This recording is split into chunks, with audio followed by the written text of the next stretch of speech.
Well, good afternoon. I hope everybody had a relaxing and enjoyable weekend, particularly on Mother's Day. I want to begin this week, by updating you on a number of new efforts the state of California and our Western state PAC of governors is advancing. I'll lay out some updates on the amount of PPE we've been able to distribute in the last few weeks, which is foundational in terms of our efforts to begin to meaningfully modify our stay-at-home order and begin to reopen our economy.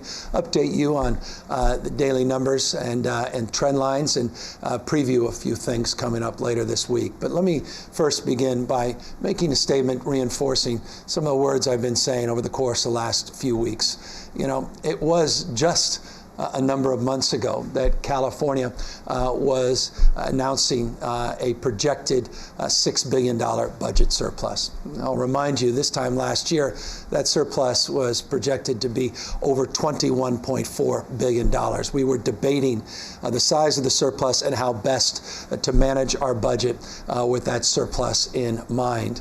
But just 90 or so days ago, a projected $6 billion budget surplus. We reflected on the fact that this state over the last 5 years has enjoyed 3.8% annual GDP growth, substantially outperforming the rest of the nation.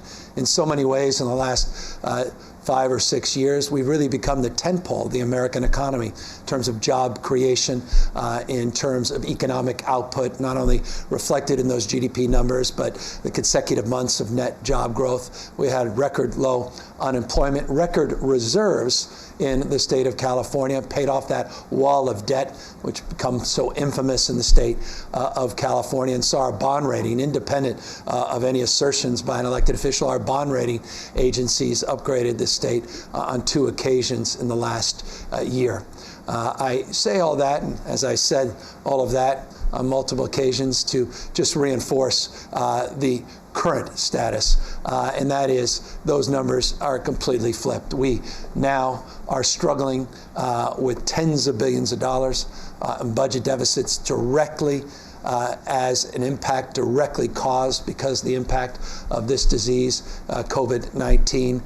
Unemployment has skyrocketed in this state, some $13.1 billion of unemployment claims we have distributed. $13.1 billion in cash has been distributed to people struggling and suffering because of the economic consequences. 4.5 million Californians that have filed for unemployment insurance and PUA, pandemic unemployment assistance, just since March 12th.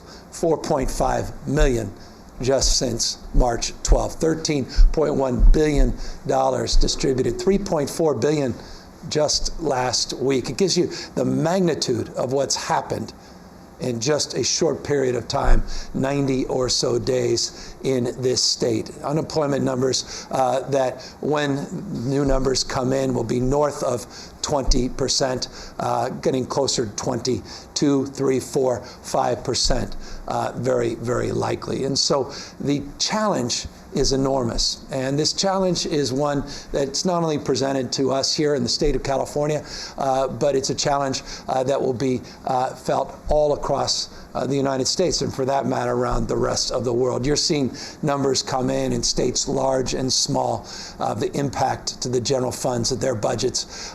States like California that were running some surpluses now running historic deficits and challenges related to unemployment claims, the likes of which they haven't seen since the Great Depression. These are challenging times, and they require a collaborative spirit. They require a level of cooperation that led to a conversation with our Western governors and our Western PAC, where we decided it would be best if we go together and advance our needs and put to light and put into writing our hope and expectation of support from the federal government. And today we are putting out jointly governors of Oregon, Washington, Nevada, and Colorado, and their respective leadership in their assembly and in their state senate. Some are House of Representatives, depending on the state. But the signature of the Speaker, the leader pro tem of the Senate, not just the Assembly, in each of those states, and the governor, and our Speaker, Anthony Rendon, our pro tem, and Tony Atkins, and the minority leader of the Assembly, Republican Marie Waldron, signed similar letter to the federal government, to Nancy Pelosi, to Mitch McConnell, and others, requesting aid in a $1 trillion range. That's the range of support we feel we need as a nation, states, municipals, as well as counties.